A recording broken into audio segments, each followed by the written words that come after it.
Sí, a mí me parece que, a ver, personalmente creo que hay una dificultad ahí en los, o algo que yo pienso que sería conveniente manejar de otra manera en esta cuestión de los pictogramas.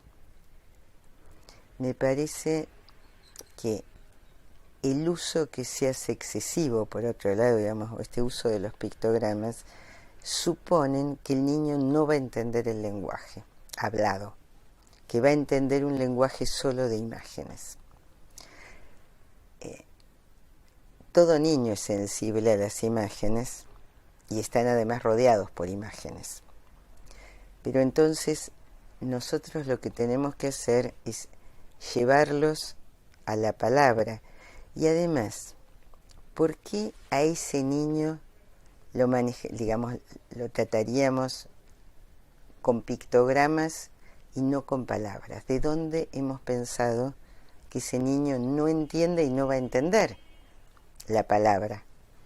Es decir, yo insisto, uno aprende a hablar en la medida en que le hablan, y en la medida en que hay un intercambio de palabras, y en la medida en que cuando uno dice algo, los demás, cuando el niño empieza a decir papá, papá, los demás dicen, uy, dijo papá.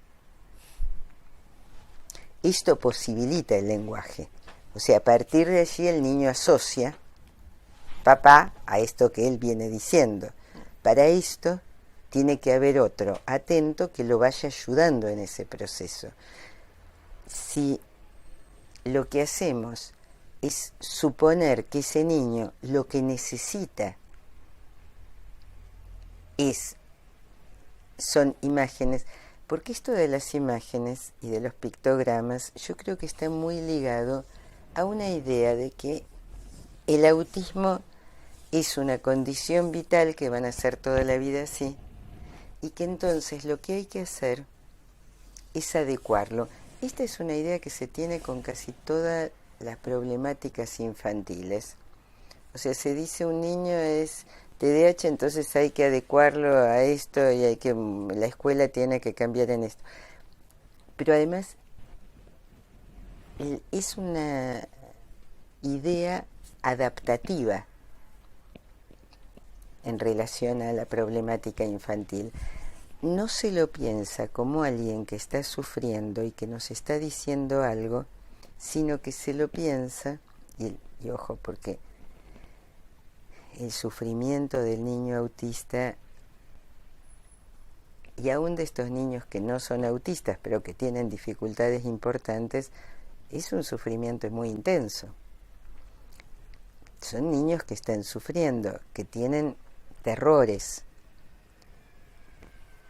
Entonces, el tema no es que se adecúen y se adaptan, a mi entender, por lo menos no es mi posición, sino que puedan empezar ellos a desplegar posibilidades, por un lado a que aparezcan desde ellos sus propios deseos, que puedan ellos ir armando un camino propio y que se puedan sí apoderar del lenguaje, digamos.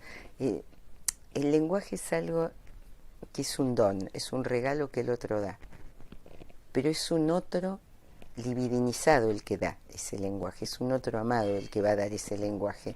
Entonces, si es un regalo, no lo podemos, digamos, la palabra no puede ser reemplazada por imágenes.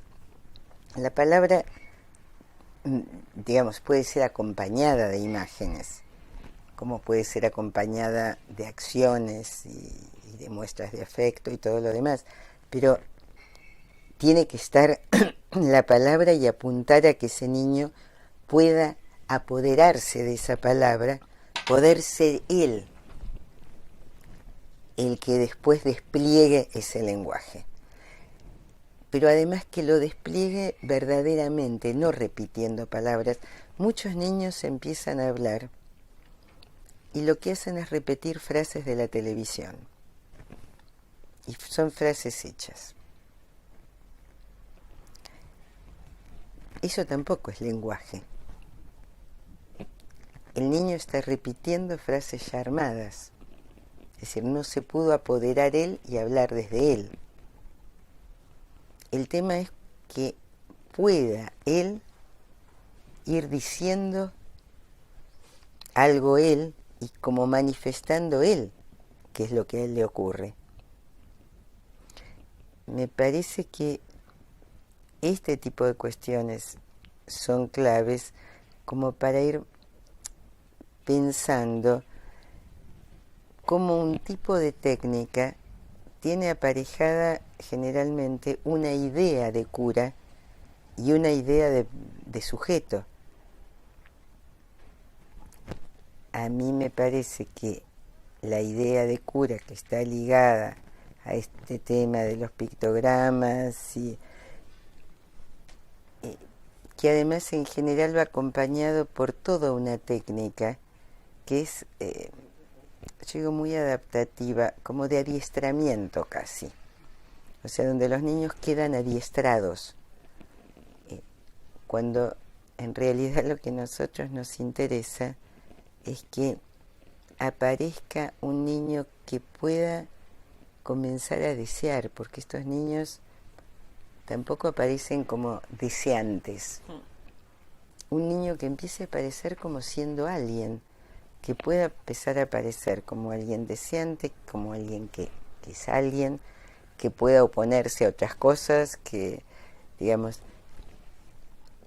y que pueda llegar a hablar en algún momento en primera persona, pero porque se ha constituido como alguien. Porque además todas las técnicas de adiestramiento fallan justamente en esto de que alguien pueda hablar en primera persona.